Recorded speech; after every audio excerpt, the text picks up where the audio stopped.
posting a video late again.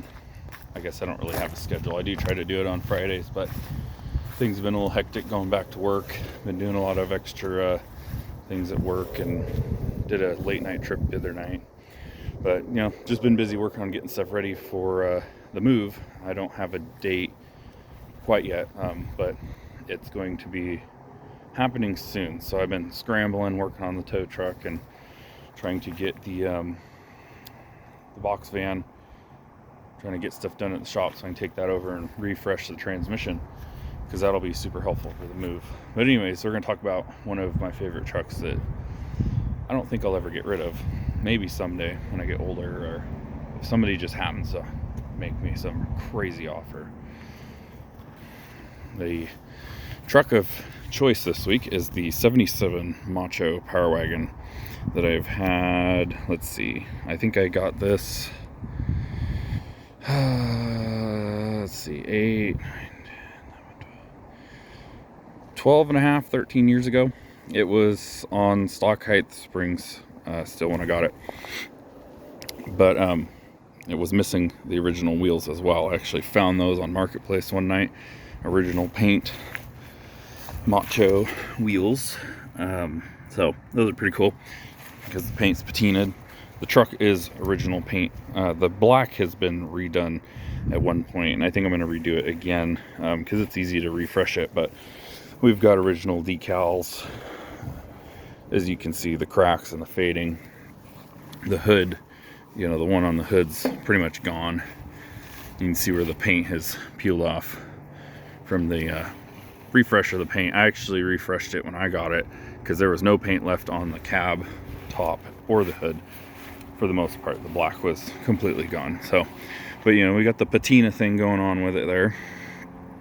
I put this bumper on it off of my high school truck since I retired it from my off-roading. This was kind of meant to be my off-road toy truck instead of my high school truck, because it's already a little banged up. I kind of can see stuff in the video, maybe, but probably not too much. But there's it doesn't really show up in the video, but both the doors had been hyperextended super bad, where when you opened them, they'd stick almost straight off or further than straight off the cab, and they wouldn't close right. So you can see this really big gap here. They don't fit good anymore. But I took them off and beat the door jambs back in and welded them and stuff a little bit, get them straightened back out. The bed, let's see, I think the other side's got some more dents in the side of it, but this, we gotta, top of the bed rail is a little messed up, and there's a chunk missing off the lip there. But it is a solid bed still. This is not the Macho roll bar that it should have in it, but this is what was in it when I got it, and it is a old school, I don't know what brand bar, but it's old. It's from the time period this truck is from. So, being a 77, you get the yellow stripes like that follow the body line there. 79 and 80, the stripe comes up the side, and which I talked about that on the video of the 79 Macho that I have.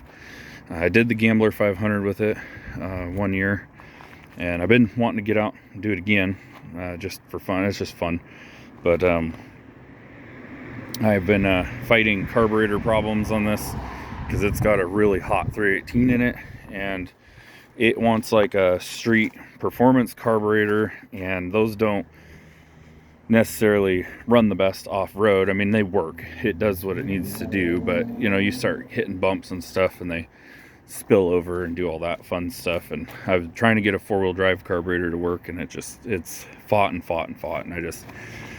I've been busy with other stuff, so it kind of got parked. And I actually bought a Sniper EFI fuel injection for this one, and so I just haven't got around to doing all that. I was also contemplating going back to the in-cab tank, since they reproduced them now. They didn't when I got this truck and got it back on the road. So it actually has a big aftermarket frame-mounted tank, which is a thick steel, but it kind of hangs, it hangs out underneath the back of the truck, where it's kind of vulnerable. And I don't know, I've thought about going back to the in cab just so it's more protected, and I could do away with the 25-gallon tank underneath there that I could potentially drop down on something, and I don't think it would rupture, but it would definitely damage it. So it had plate steel like all the way up to the wheel well, and it was bolted through, and it was kinking the bed pretty good, so I cut those off. It was a smart idea, I guess, for rocker panel protection, but it didn't you can see how low this is. It didn't actually go down all the way down to like protect the rockers, so it's kind of silly. So I just cut them off, but it did have this bumper on it when I got it. It's a pretty nice home built bumper, nice heavy duty. That's not what it would have came with factory. It would have come with a car style, the car style or the Ram Charger bumper, and it would have been painted black like the body is. So same with the front. It would have had a regular stock style street style bumper painted black to go with the black paint. So I put these side pipe, kind of home built side pipe exhausts on it off of my high school truck that had it laying around, and then it's got like 12-inch glass packs with block hugger headers on the 318, so it's pretty loud. The tailgate was all split open, and it was actually bent in a kind of an inward V. And I was able to put it on some blocks of wood and jump on it and do whatever, to kind of get it straight. And it's still got a little curve in there, but had to save the original tailgate, original decal, original paint. So you can't replicate this, it's original. And unfortunately, because everything I have lives outside right now, the paint has gotten worse on this. So as you can see, as I said, there's like more dents. These are all dents, scrape dent marks, and it's got a crease in it down here. Something hit it pretty good there.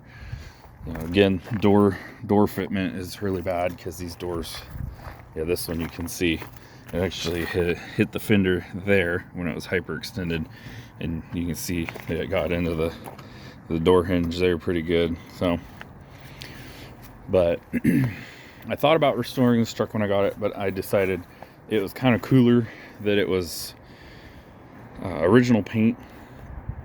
Somebody had used it as an off-road rig, hunting rig. And the story I got with it was that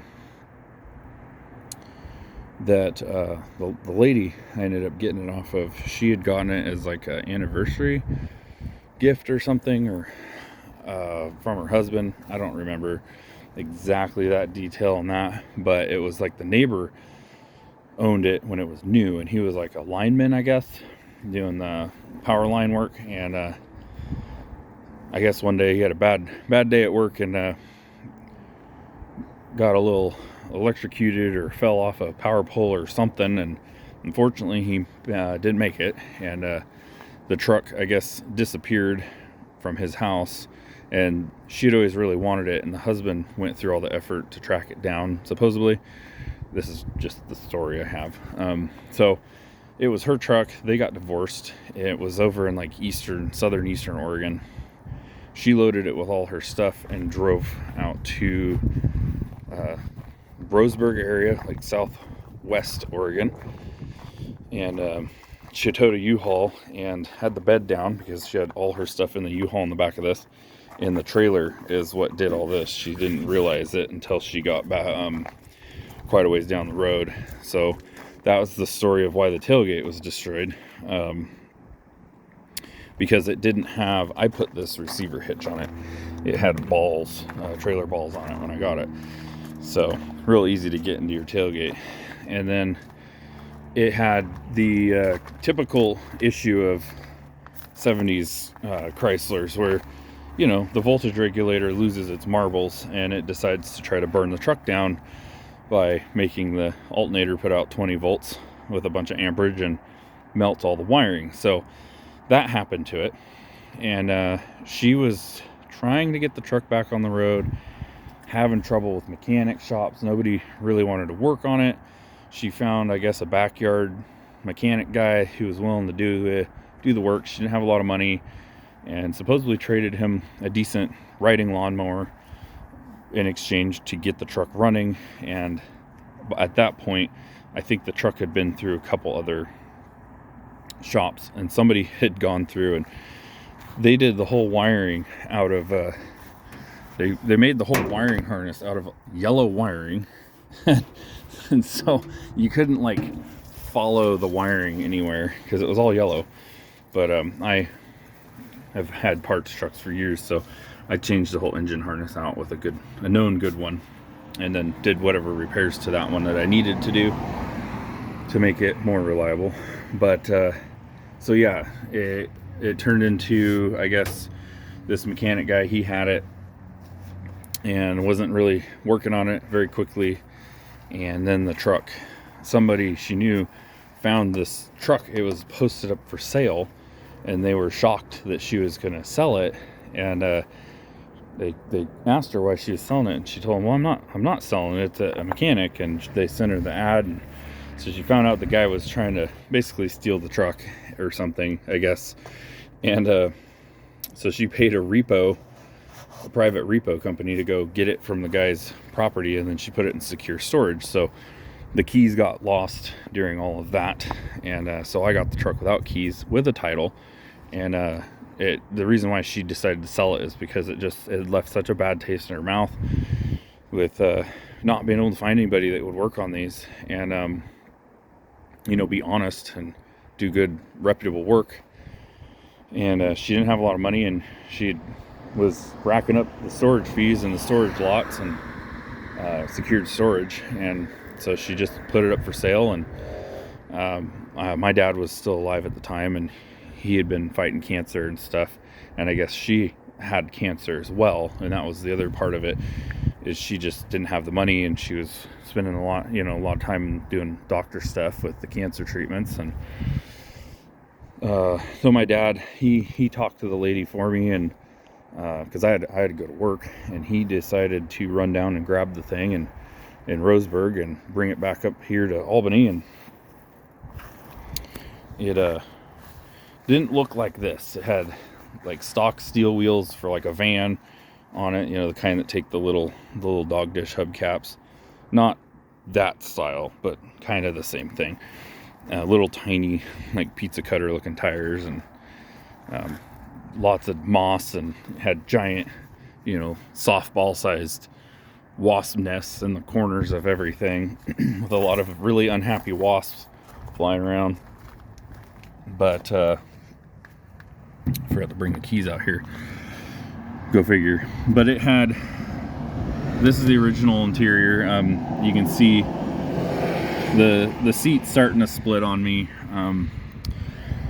I'm hoping that maybe I can find an upholstery shop that can get that red kind of tweed cloth and maybe remake my factory upholstery, because this was I feel like it's not as common. I haven't seen as many with the buddy buckets that have the cloth with the vinyl. Most of them are all the black vinyl. And then I got my snap-on screwdriver turn signal handle there that I made in high school, and I had no floors left in it. So I did full floor pans. There was a couple holes in the bottom of the cowl panel, so I had the whole dashboard out, repaired the cowl, redid the dash. I basically did kind of a miniature interior restoration on it. Did some new of the Tor red interior paint. Didn't prep it super well, so it kind of made these like weird little fisheye spot, not like quite fisheyes, but they're like little specks, and it looks kind of almost like little rust spots, but there's not actually rust coming through there. So square body Chevy mirrors. I know, Chevy parts on a Dodge, what the heck. Well, they fit pretty darn good. I mean, the curve's a little off, but They fit, they're simple, they're cheap, they're plentiful. You can get them all over the place, so why not? I've got them on my club cab and my high school truck as well, because again, they're just easy to get. Custom 150, that's a Macho, the badging that comes on a Macho. Also says like custom on the dash. This one's the 318 truck originally. Does not have the original engine in it. It's an MP435 manual with the 203 full-time transfer case. You can see I got my custom like switch panel down there and gauges, and I think I put a wood grain dash bezel in this. I can't. Yeah, I put a wood grain one in there, and of course I've gone through, refreshed the gauges. I upgraded the connector in the firewall for the charging system, and this thing gave me, this is the one Mopar that had given me the stereotypical charging system issue. It wouldn't charge, couldn't get it to charge. Went through, fixed all this, the grounds, the power cables, alternators, regulator, all that stuff. The amp meter, gone through all that. Just wouldn't charge. Well, then finally I got it where it would charge, and seemed to be doing okay. And I went to go down to town over to an off-road event on some private property, and on the way there I got about 5 minutes from home, and it pegged it and started trying to melt the wiring, and I tried to pull over and undo the voltage regulator. And as you saw, there's an Optima yellow top in there, which is from 2010, and it's still working perfect. And this truck sits 99% of the time. It's been started maybe once a year the last several years, and moved across the yard for like 5 minutes. So the yellow top, it's holding up amazingly well. I'm kind of shocked. But anyways, about the voltage regulator thing. Yeah, I ended up not going to the off-road event because of that, and then it took me months and months and months, and I went through, and no matter what I did, alternators, voltage regulators, just different battery cables, I added a whole bunch of grounds, and it just wouldn't work. And then finally, I guess I added just enough ground wires, or just finally got the connections to work good enough that the voltage regulator finally got the readings it needed from the system, voltage anyways, from the wiring, that it just started working perfectly. And this truck, it has incandescent headlights in it still. Old school incandescent, not halogens. And these things, well, actually this one is a halogen. I'm lying now. I guess that one burned out, so I still have an incandescent over here. But these things were as bright or brighter than my halogen headlights in my other trucks. And like everything, just all the electrical works super good in this now. And I think it's because I've added like 14 more ground wires to the whole truck than it originally had. So ground wires are really, really big thing on these, especially this truck. It has a lot of rust, like surface rust on things. So, and then, it did have the cancer rot in the floor. Now, the bed has never been repaired. And I just noticed this the other day. It's starting to bubble through, unfortunately. But that's kind of, you don't see that, especially a truck that's been off-roaded a lot. Like, that's kind of crazy that's never rotted through until now, obviously. And I did not put this. I put this on here, but I didn't originally put the hole in it. That's the only reason it's here, is because there was a giant hole with the bolt holes and everything. So I figured, well, I'll put a mount back on there, and of course you got to have the old 8-foot whip on there, so got a CB in there, it works, all that. So I've got storage for off-road gear and stuff. When I do use it, I can put all my gear in there, lock it, good weather guard box there, and all the lights work. I got my goofy work light or warning light, caution light, whatever you want to call it, my Wooloo Aurora. It's the Wooloo Aurora one. It has a couple halogen bulbs in there on rotators, so old school, throws the light, you know, every which way, bounces around. Those KCs are wired and do work, as well as all the lights on the front. And then this is the first winch I ever bought brand new. It's my mile marker. It's a 15K. It's the SEC 15. I got that brand new, and they had like a special promo coupon for it and stuff. So I bought that, and I was all excited about it. And then I got this truck, and it went on this bumper because it's the only winch bumper I had years ago. And it's some home built thing. I think it's a Warren bumper with some like home built like bull bar. And originally the plate here, it's set up for like the big old school like upright Warren winch, so everybody likes to put on their old like Willys Jeeps and stuff. But yeah, this 15,000 pound winch, it's nice. I've had a few mile marker winches, and hands down this is the best one I've had. The other ones are okay. Well, the one on my trailer is kind of a piece of crap. I don't know why it's so bad, but I have one that's exactly like it on a receiver mount to go in the back of this truck, because it is wired with the big Anderson plug right here. You can see that guy. So I can stick the winch in there and plug her in and winch myself out backwards if I want. But yeah, that 15K winch it's been pretty nice. But I got a couple of those Badlands Apex 12K winches, and I'm excited to try those out. But you know, just like I said, I've been really busy, so I haven't gotten any videos of me doing nothing. So anyways, you know, just a video of me rambling about another truck that sits in my yard, like, you know, all these trucks like to do. They just sit around. It's a really cool truck. I did clean it up really good and take it to a show a couple years ago, and then I got busy and I let it go again, so the paint's all oxidized and cruddy looking and splotchy, and so it needs to be polished again. I need to be better about waxing it.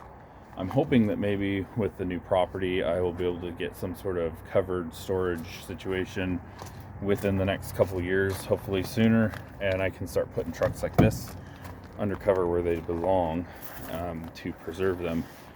I would like to get the fuel injection on this thing and actually get it out and, you know, maybe go hit some mud and stuff with it, have some fun. You know, even though it is a rare-ish truck, I don't know. I mean, these are, I forget how old these are, because to me they don't seem like they're that old. I'm young, so that's the funny part, that they're old trucks compared to my age, but they don't seem like they're that old to me. And you know, part of it of having these is to enjoy them, like go out, drive them, do stuff with them. People love this thing. Kids go nuts because of the colors, and it's almost as popular, it seems like, as my girlfriend's crew cab, as far as like attracting attention. But yeah, I'm gonna try to do more with it. I mean, I put brand new tires on it like 5 years ago now, I think, at least 4 years ago, and it's just sitting here. I could be daily driving this thing if I just put the fuel injection on it and get the last couple things fixed on it. So I'm hoping, you know, that was actually one of the plans I had this summer, but all this stuff came up with the property developers wanting to buy it and stuff, and because I'm in this weird corner here in town that it's inevitable. It was going to happen eventually. I knew it was, but you know, it caught me a little bit off guard. I knew it was going to happen. I figured I had a couple more years, but I don't. So maybe next summer or sometime during the winter, and I'll try to get some videos of putting the Sniper EFI on and stuff. I'm sure, you know, there's lots of people that have videos of putting Sniper on, but I'm going to try to get this thing actually like daily driver status again, and get some miles on it, because it deserves it. It's been sitting around too much. It's got all brand new ball joints and brakes and tires, and engine's got like 1,500 miles on it and whatever. So I mean, at least it's somewhere that it's somewhat cared about instead of rotting in a field somewhere. I mean, that could be debated too, because it kind of just sits here and it's kind of, in a way, just sitting here rotting. So, and I hate that. So I'm really hoping that in the next few years I can get a big shop and some covers, maybe some more of these carports, or build a lean-to to put all these trucks under, so at least while they're sitting, they're not sitting out in the weather. So that's my 77 Macho Power Wagon. It's a survivor. It's a toy. It's a cool truck that I hope to do more with soon. And like I said, I'll try to get some videos of putting the EFI and stuff on. I'm working on trying to get some stuff done at the shop, and unfortunately I haven't videoed working on the tow truck. I've been doing a lot of work on that, but I'm just trying to get it done, because I have a feeling I might be down to, I have a couple more weeks and I might be moving. So, and I'll do an update video once we get to that point with the move, and once I get cleared on the new property and stuff. And then all of this stuff, and this is only, a couple rigs, because there's all the other ones that are back behind my trailer that I live in, and of course I got all those rigs right there too. We're gonna have a lot of moving, so I'll try to get some videos of moving stuff, at least moving some of the rigs out back. So because I'm gonna use the tow truck for a bunch of them, because some of them are in a state of disrepair that is not conducive of just winching it onto a trailer. So, but again, there it is, 77 Macho Power Wagon Survivor.